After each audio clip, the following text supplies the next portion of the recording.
What's good? What's good? What's good? It's your boy O. It's your boy, Mr. Knockout. We talking about the unwritten rules of fantasy football. Things you need to know to win your league. It's stuff seasoned managers use all the time. I can't wait to share it with you. Don't forget to like and subscribe. And we'll see you in the episode. Bruh, did you pour my milk? Don't do that. What's that? I'm kind of a big deal.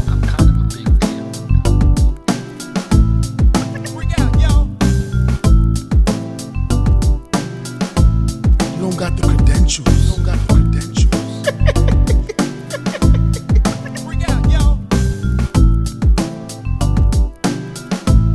Well, that's disrespectful.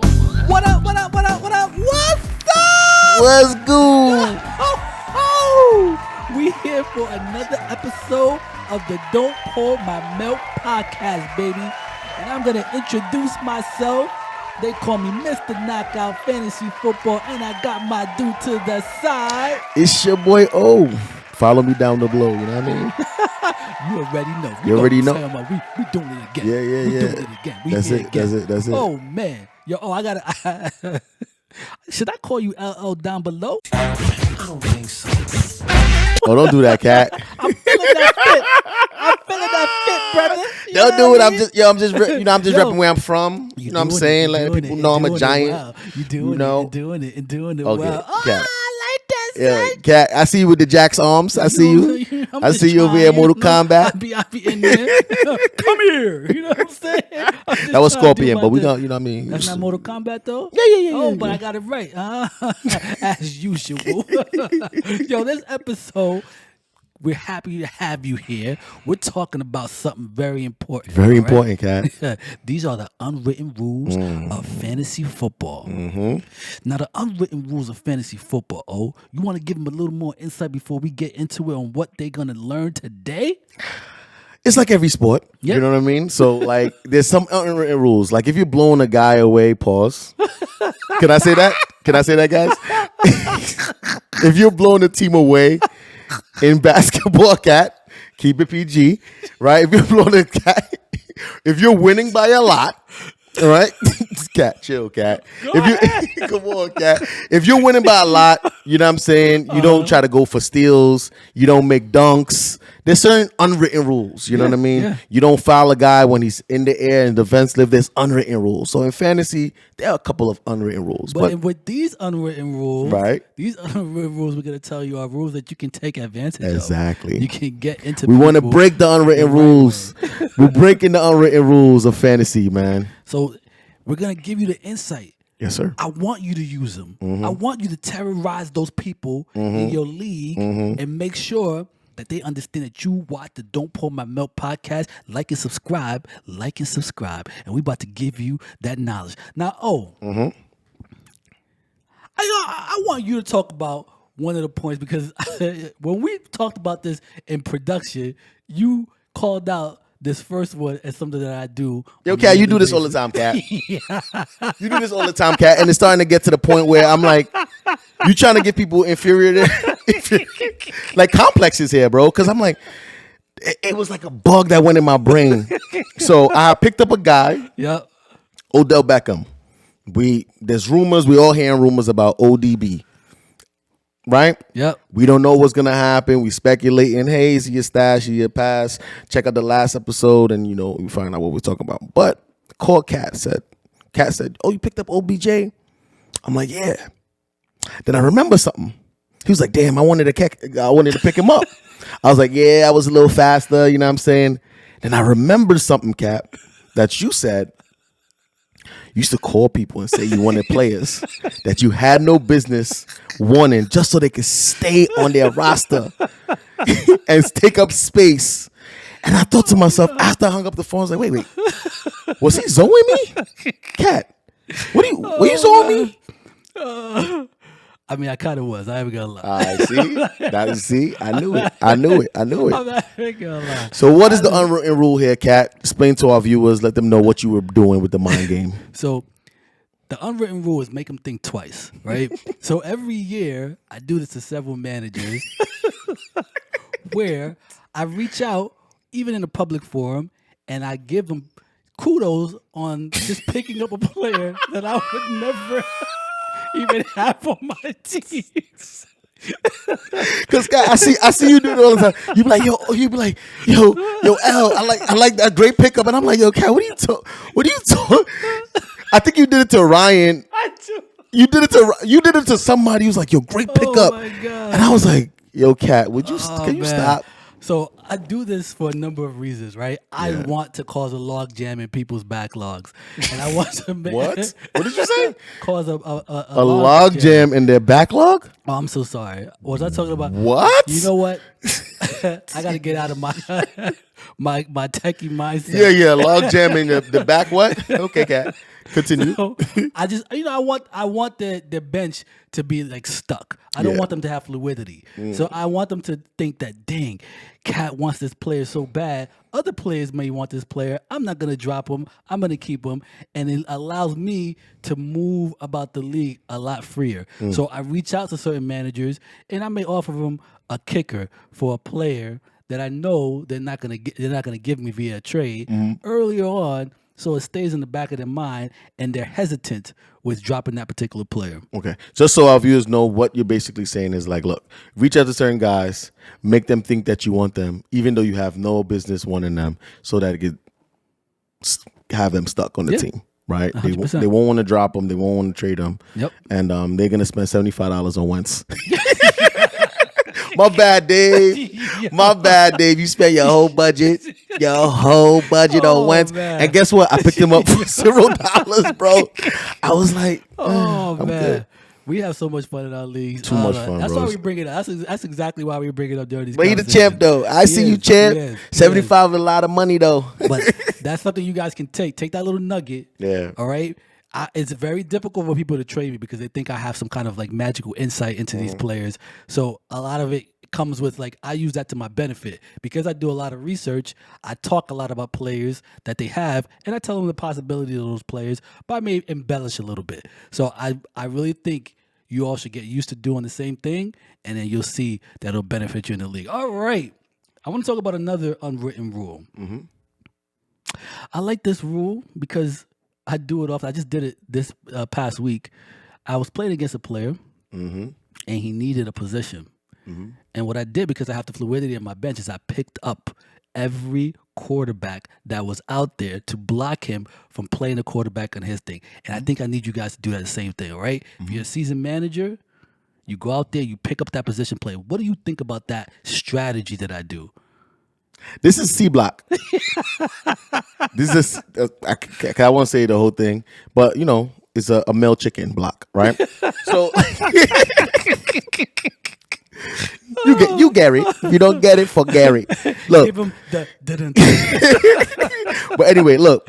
Yeah, you got to block. Yeah. And I think, listen, I'm a politician. I always believe in politics, Everybody has friends in the leagues, reach out. I think you reached out to me. It's like, oh, I see you got a little roster, space. Can you do me a favor, pick up a quarterback? Yep. Just so Andy can't pick up a quarterback, my bad, Cat. I was like, all right, I could do it. And then we'll talk about the favor down, later. You know what I'm saying? But yeah, man, reach out to your guys in your league. If they got roster space, pick that guy up. Try to block some guys, man. It's an unwritten rule, but it's very effective, especially since bye weeks come and people are having like this hesitancy to drop people, right? So they don't know who to pick up and they need a guy and they kind of hesitant to get rid of somebody on their bench. This is the best time to block. As bye weeks commence, I need you all to understand that you have to do everything in your power to take those highly touted managers and drop them low. All right, we got to make sure that they drop down in the league and they equate to everyone else. And if you can zero in on any particular manager, it just makes it all that much fun. That's it. I just love doing that. Always see, this is the thing that people don't do. That I said it a couple episodes. I think last season. Yo, do your homework. Yeah. Don't wait till the following week to see who you're playing. Yeah. Take notes. Yeah. See who you're playing and who's going to be the person that they need and block them early. Yeah, I agree. Right? Look ahead, 2 weeks ahead. Take your notes. Okay, he has a running back. He needs a quarterback.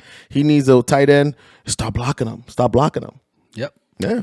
When you look at the rules for fantasy, they don't tell you this, so we tell you. Don't pour my milk. Like and subscribe right over here. And I'm going to give you another one. All right? Now, in this next one, Yeah. I want everyone to do this on a yearly basis. Make sure you have a player that you're not emotionally tied to. Yeah, Kat. This is a big one, man. It is. We talked about this, and this is one thing that I love to do, right? It's like, first 2-3 weeks, everybody's emotionally, attached to their draft. They want to be right. They are. But sometimes those guys are who they are. Yep. You know what I mean? Always have one person on your bench that at any moment, anytime that news come in, he's gone. Yep. Because when you don't have that emotional attachment, you can make quicker decisions. You know how many times, who blacked me up a couple times this year? I wanted to be so right on Christian Watson so bad. Yeah. That I missed out on Pierce. I missed out on a couple of guys that were going to be the guy. Yeah. You know what I mean? So I agree. Don't have that emotional attachment. Have that one guy that is like, play Survivor. Yeah. You know what I'm saying? You're right. What did they say in Survivor, the end of Survivor? You talking about the Beyonce song? I'm a survivor. Kat, let's move on. I'm just asking. What did they say at the end of Survivor? Do you remember the series Survivor? We telling our age again. No, I'm just saying, but it was remix. Is that the series you talking about? The trap is spoken. Kat, we're moving on. Okay. I'm just putting that out there, man. Listen, Okay, you always Beyonce do is this an icon, man. That's all I got in my head right now. So let's keep on going. But in regards to what you were talking about, I think when we said before, when I try to log jam people, when you are at that point, another tip. You trying to log jam? This is just, yeah, man. Trying to get them jammed up in there. Make sure everything is good. So one of the things what's so fun, I don't get it. Yeah, do your thing, bro. Do your thing, man. When you are jammed up, Right. I need you to understand it's time for you to trade if you have the ability to do that during that time. All right? Like if you have a team where you feel like you can't make any moves or any like drops or anything, 2-for-1 packages is the best you can. Oh, I like do. the 2-for-1. If you look at your positional team. Sometimes with a trade, we're going to get into this another episode, but sometimes in a trade, it has to hurt a little bit. Yeah. But if you're getting a play that's going to make you better, make sure you're doing that to free up a spot so you can move throughout the league and take your shot on certain plays that are coming in. Consolidate. And get prepared. Yeah, and get prepared for the playoff run. Yeah, like for me, you see me, any trade that I make is always a 2-for-1. Yeah, you try I'm your always best. trying to consolidate, and I'm always trying to give myself roster flexibility. You also roster try to whisper flexibility. in everybody's ears. I got you. I do the whisper, though. I'm the trade whisperer, bro. You know what I'm saying? A piece for a piece. You know what I'm saying? It is what it is. I got you. All right. Another thing you can do is an unwritten rule. We haven't had too much of this in this league this year. Yo, it's coming, though. Ain't no blood on the streets, Cat. Everybody trying to do business. No blood on the streets. If you have a player that actually has a great record and they're making a trade, I don't care if it's a fair trade. I'm gonna be honest, veto it. I'm not letting you get better. I'm just plain and simple. I'm not gonna give you that opportunity, right? If it's a league that allows vetoes, and I tell you to your straight, your team is too good. so I veto. I think, Cat. I think this is happening in the other league. That other league that we're doing. Yeah. And your family, your family be leading the veto birds. You know what I'm saying? And I'm like, what? You got? Hey, what's the issue? It's not in the rule books. How many times I got vetoed this year in that league, bro? I don't know. You probably got vetoed like at least 7 or 8 times. At least 7 or 8. One time I just woke up and it was just a veto there. Yo, I'm not gonna lie to you. You know what's so crazy? The last time I got vetoed, I just clicked the button. I'm like, yo, hold on. I'm on the automatic veto list. Yo, I don't know, man. So I'm just saying you have to block like your highly touted managers. You got to, man. From improving and watching and making sure, like, make the league fun. I want trades to go through. I love trading, right? Yeah. But you also have to be strategic. The veto button has this is the unwritten rule. A lot of people try to say you're supposed to veto to see if it's on a balanced trade, of the trade is doing it. Nah, the veto is a hate button too. You know what I'm saying? Use it at your disposal. If you feel like this guy is playing you this week and he's trying to pick up a player that can beat you, veto. Yeah. If you don't like the way his team is shaping up because you don't like that, Veto. I agree. Yeah, it is what it is, man. I agree 100%. And we got one more unwritten rule. I kind of you during our production, you came up with this one. Yeah, I love this one, man. And I think it's great. I think we both utilize it to the best of our abilities to do this. But go ahead. But this is a combination rule right here, right? Yeah. If you are not emotionally attached to that player, You you're not shouldn't be. emotionally attached to that player, Yeah. you're gonna be able to utilize this rule. Yeah. So if you don't have the emotional attachment, you can get rid of this player, right? Yeah. Any you give yourself the roster flexibility. Yep. But to do this, if you're in a deep league, especially like our league, right? Yep. Backups are never available, They're not. but sometimes they are. Yep. But people say, "Oh, that guy's a bell cow; he never gets hurt," so they don't pick up his backup. Yep. On the Monday night games, the Sunday night games, always check to see if the backup is available. Yeah. And pick him up regardless, right before the game, because he's gonna be a free agent, right? Yeah. Yeah. So More than if likely. the star running back gets hurt in that Monday night game or that Sunday night game, guess what? You already have the guy that's gonna be number one on the waivers the next week. Yeah.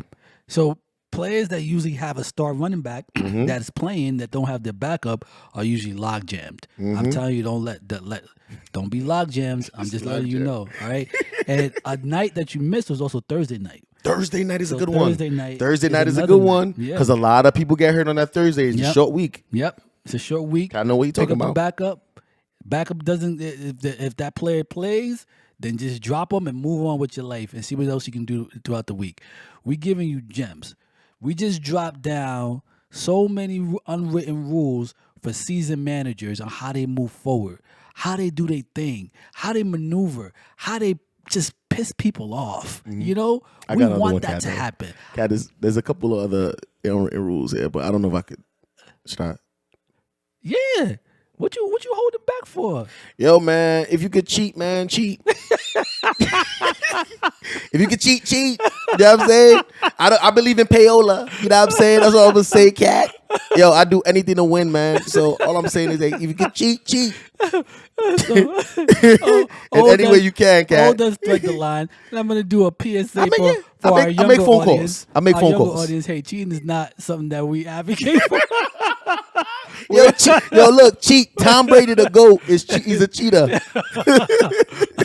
We want you to play fair and regular. Okay, sports, but keep playing fair. This is fantasy sports, and I think what O is trying to say is take advantage of anything that's in front of you. Right, your league may have certain rules Yep. that you can stretch. You know, you can probably pick up a whole bunch of players, drop a kicker, and not put a kicker in until the day of to make sure you block another player. Right? go. There's things that you can do. Leverage Make your sure- relationships. Yeah. Leverage your relationships in your league. and push it to the limit. Push it to the limit. All right. And then last unwritten rule is not in the fantasy playbook, but I'm going to tell you, have fun. That's it. Engage your league mates. Have fun. Hit me up, Mr. Knockout Fantasy Football. Hit up O down below. Hey, LO. yo, down below. Hit my Instagram down below. Cat, you gotta be specific, Cat. Be specific, Cat. You know what I'm saying? I'm a bad man. You know what I'm saying, Cat? Yo. All right. Yo, I want to end it off with one of the biggest unwritten rules for the Don't Pour My Milk podcast. Can you guess what I'm thinking? Like and subscribe. Like and subscribe. Yo. Oh man, we did that. Listen, guys, we do what we do like we doing it for TV, baby. Yes, sir. Yo, we got another episode in. All right. We thank you guys for watching us. And what they got to do, Like and subscribe. and we out here. Peace. Easy.